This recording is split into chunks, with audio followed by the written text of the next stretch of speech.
Welcome to CTV News, your Canada. It is Wednesday, January 21st. We'll bring you profiles of fascinating Canadians and stories about your community. Thanks for watching. Whether they were out in the woods or in the middle of a suburban neighborhood, people in all three maritime provinces looked up into the night sky last night and saw a bright show. From home, I've seen some pink glow in the sky, and that indicated that, yeah, we were onto something fairly early in the evening. Chris Tinsky is an experienced nature photographer in Cape Breton. He and another professional photographer decided to go somewhere dark to try and capture last night's aurora borealis at its best. It's a big check mark on the list to get northern lights. They react differently every time. There's different colors.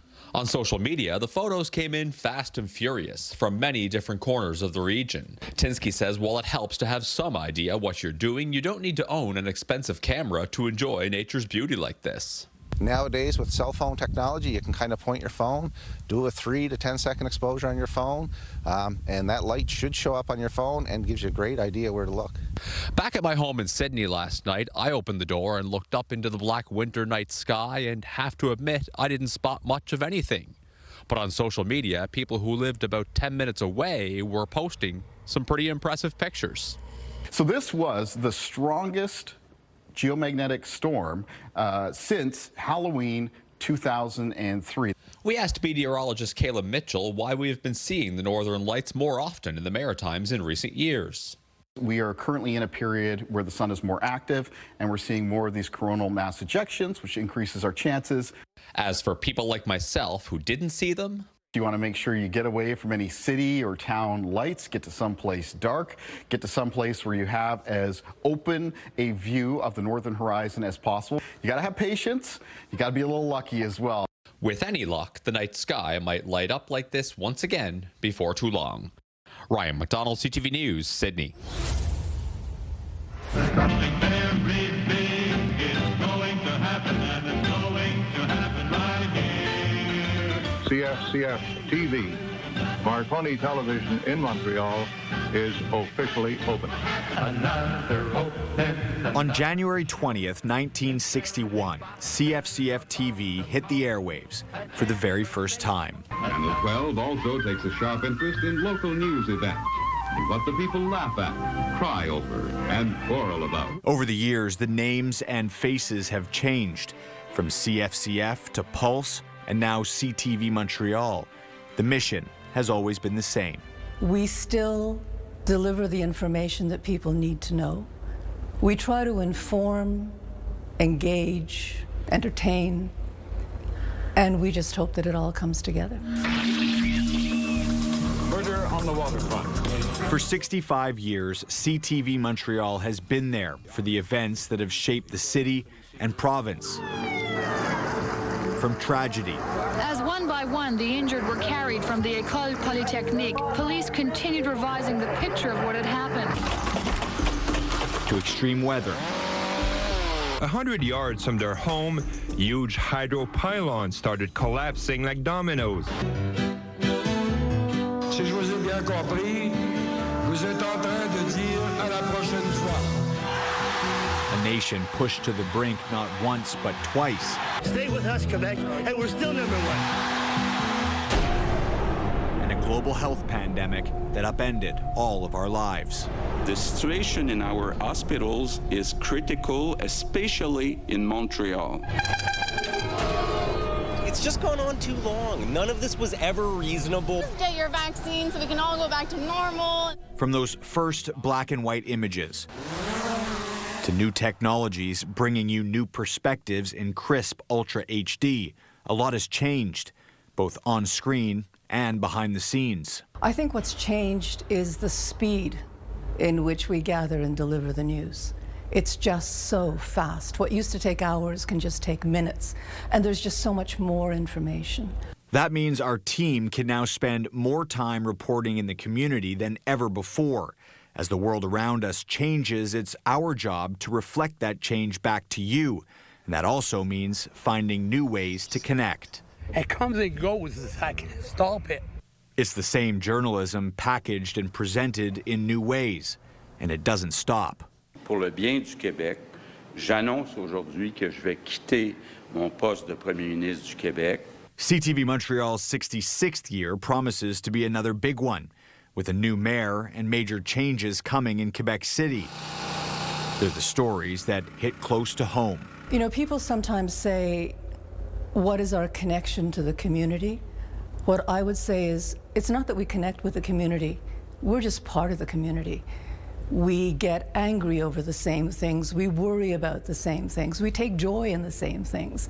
At the end of the day, we're just Montrealers talking to other Montrealers. 65 years of history, with many more stories still to be written. Matt Gilmore, CTV News. From hosting the provincial 55-plus Summer Games to the annual Healthy Aging Fair, Sudbury is making a name for itself as a hub for active aging. The city is one of only a few in Ontario to receive the age-friendly designation this year, which recognizes a commitment to accessibility and support for older adults. We're continually trying to be better here in Sudbury because of the numbers of our older adults. We want to make sure that things are happening for them, because one of the worst things that we can do for our older adults is not have activities for them to do. But beyond recreation, there are hard realities. Advocates point out that accessibility is only one piece of the puzzle. One of the concerns of a lot of adults, and older adults especially, because many of them are on fixed incomes, and when you look at taxes that are more than double the rate of inflation, this can be a real concern, and you hear it from seniors all the time. You know, should we leave town? Should we go to other areas where taxes are less? Last year, the city held 25 coffee chats as part of their age-friendly community initiative, hearing directly from more than 300 seniors. Housing was one of the big concerns. Transportation was the other, especially in the outlying areas. You know, they were concerned about the transport. Not that the city doesn't have it, but we've met with the mayor and we've talked about the things that they're concerned about. So now they're looking at, okay, how can we help? Knott says Free Transit Tuesday is helping to address some of the concerns. It was expanded from a summer program to a monthly service after seeing massive demand. And now 750 seniors a month are using it to stay connected. Amanda Hicks, CTV News, Sudbury. For nearly a quarter of a century, Alazar Beyane has been repairing shoes. 10-hour days. Good morning, shoe repair. 7 days a week. It's not glamorous work, but it's kept him on stable footing until last month. This is the machine that's broken. This stitching machine, a cornerstone of his cobbling business, is busted. Over 60 years old, they literally don't make them like this anymore. And without it, Beyane wasn't sure how he could make things work. This is my right hand, you know. He thought about diversifying, focusing on key cutting instead, but his customers weren't prepared to say goodbye to their community cobbler. Full service. Enter Marcia Shandor, a longtime customer who keeps coming back for the craftsmanship and the unexpected honesty. He has so much integrity. I brought him shoes before that he will not fix because he says the mend won't last. And then one time I took them somewhere else. I didn't tell you this. I took them somewhere else and they mended it for $30 and it broke within 1 week. Determined to give back, she started a GoFundMe to replace the broken machine. No mean feat given the scarcity of parts and the goal of $11,000. Beyane had just one question. The first thing he said is this legal? Above board and soon to be above their target. In less than a month, they've reached 90% of their fundraising goal. A new stitching machine has been sourced and is on standby all the way from Germany. I was so overwhelmed, you know, because I never expected that. People still are willing to help a stranger because there is good. There is still empathy. We still care about each other. The love and the support they showed me, I understand that how much they appreciate my service. Okay. I kind of like them. I didn't want to really part with them. Corey Baird, CTV News, Toronto. It's a shopping trend which is catching on. using artificial intelligence or AI to shop and pay online. Well, I mean, it's not a horrible idea, I would say. Drew Roberts says the process of shopping can be a chore sometimes, and this new technology can help speed things up. I guess there's definitely time consuming doing the shopping, right? So yeah, I mean, but they do have the apps now on some some places. You see that it's like just pick up, right?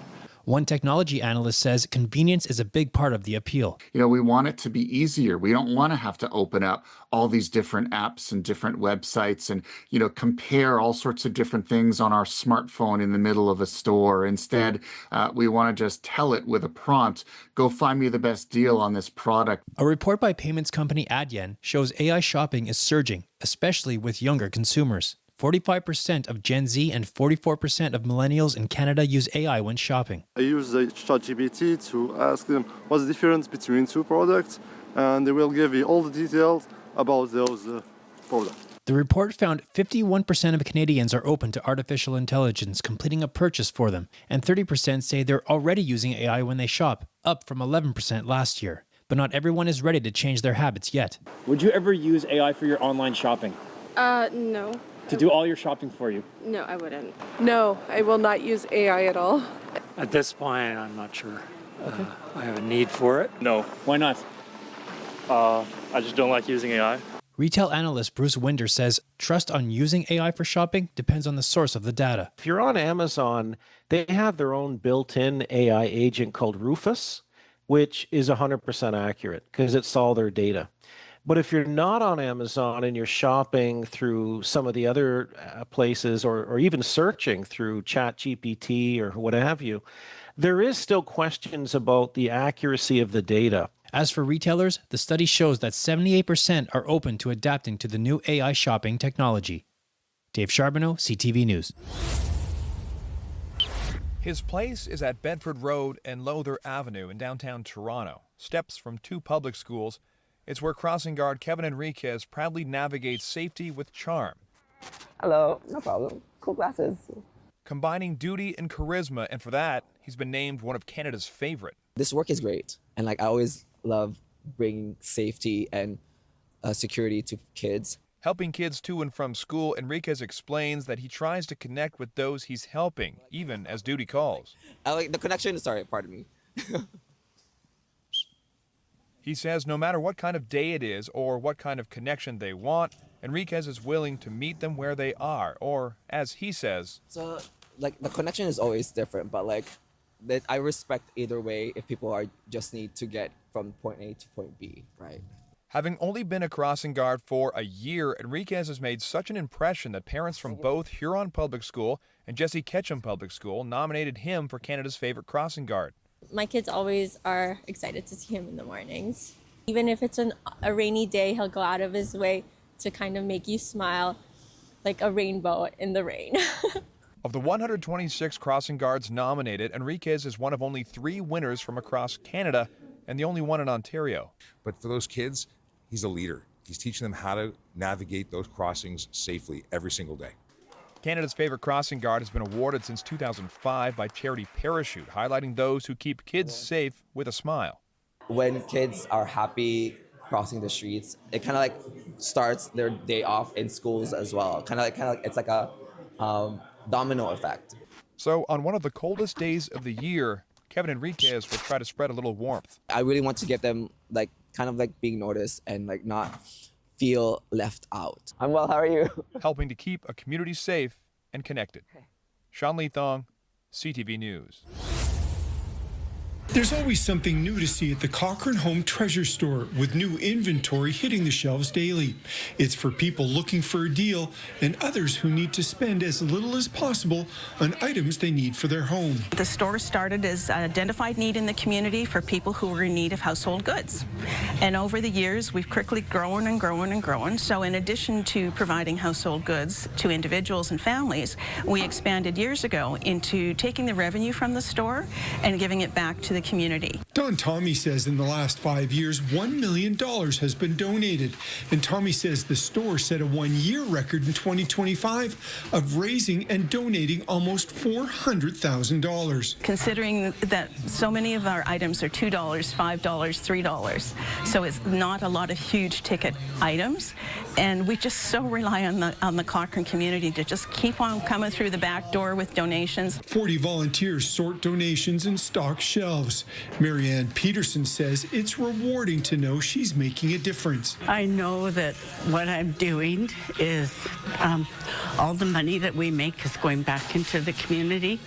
And so it's just another way of helping. The Cochrane Humane Society receives funds from Home Treasures, money that helps feed and provide medical care to the animals. Without them, we wouldn't have been able to help these animals the way that we did and get them on the right, healthy start to finding their next family. Cochrane's Family and Community Support Services helps everyone in the community, from seniors to new Canadians, find resources when they're in need. The funds that we receive here provide stability for our team to ensure that all of our residents are supported and fill those gaps that the other funding doesn't support. Kevin Fleming, CTV News, Cochrane.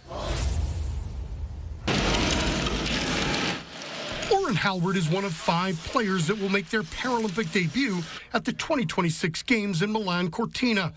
The 23-year-old from Calgary says this is a dream come true.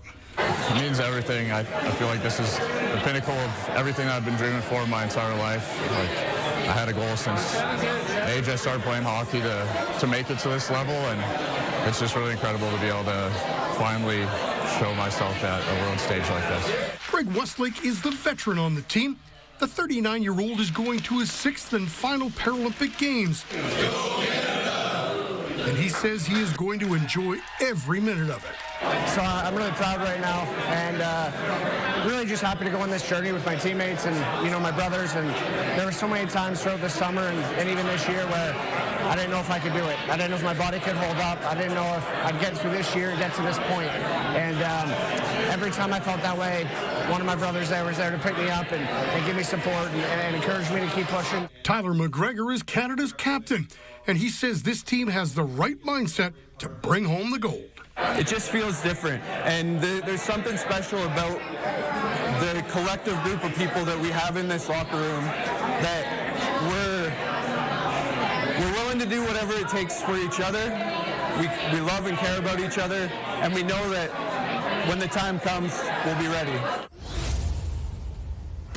The Cooperation Center is the home for the U16 Regina Riot Ringette team, but on Friday evening, they had to find a new home. It's a very small town. I'd never even heard of it before. On the way to a tournament in Winnipeg, the team found themselves stranded in St. Claude, Manitoba, due to poor road visibility. We were more just worried about the safety of the players and our bus and our families. The town of just a little more than 600 people opened their community center for a 41-person sleepover. Within 10 minutes, people from the community were bringing things like blankets, cots, air mattresses, pillows. And my thought was kind of like, how are we going to feed all these people? Like, there's 41 people there, and like, we're kind of not prepared, right?